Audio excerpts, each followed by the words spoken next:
And now to the rape trial of actor and celebrity Scientologist Danny Masterson. He's accused of raping 3 women and has pleaded not guilty to those charges. Today, one of Masterson's accusers took aim at Scientology's connections to the LAPD and broke down sobbing on the witness stand after she told jurors she was hacked by the church right after she went to the police 6 years ago. Shaking and sobbing on the witness stand, Chrissy B told the jury her phone was tapped, her password changed, and that she started getting odd and terrifying messages. Quote, "Yes, I got a message from some account operating Thetans saying we have a list of your crimes and we're going to expose you," unquote. And she said someone sent her a photo posted online of a woman's bottom with her contact information on it, saying that she wanted sex. Scientology has called the stalking, harassment, and hacking allegations made by the women baseless. Chrissy testified that she's given documentation of the harassment to the LAPD over the years, but told jurors she believes the LAPD's Hollywood station has been compromised by Scientology. Quote, "The Hollywood division, they have Scientology kiosks in their waiting room, and they take money from Scientology," unquote.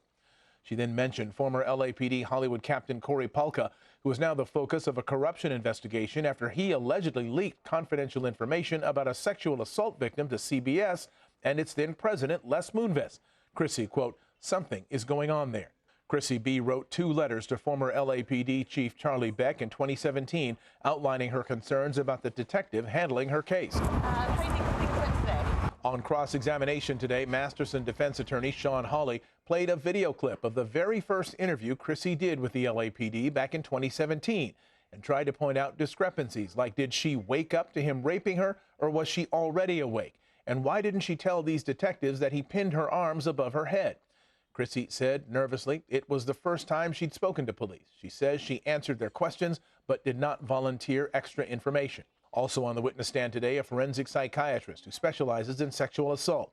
She told the jury about how date rape drugs can affect memory and 5 myths about rape. One of the most common is that sexual assault is perpetrated by a stranger. 85% of all sexual assault is perpetrated by somebody who's known to the victim. Prosecutors put Dr. Ziv on the stand to help explain some of the behavior of the women after their alleged rapes, including staying in contact with Masterson.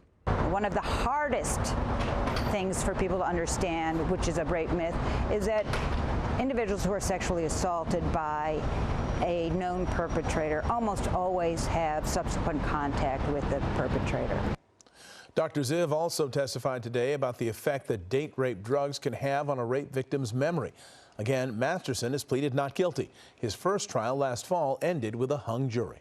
Hello, I'm Mark Brown. Get more great ABC7 content by clicking the subscribe button for our YouTube channel and download the ABC7 Los Angeles streaming app on Fire TV, Android TV, Apple TV, and Roku to watch on your TV.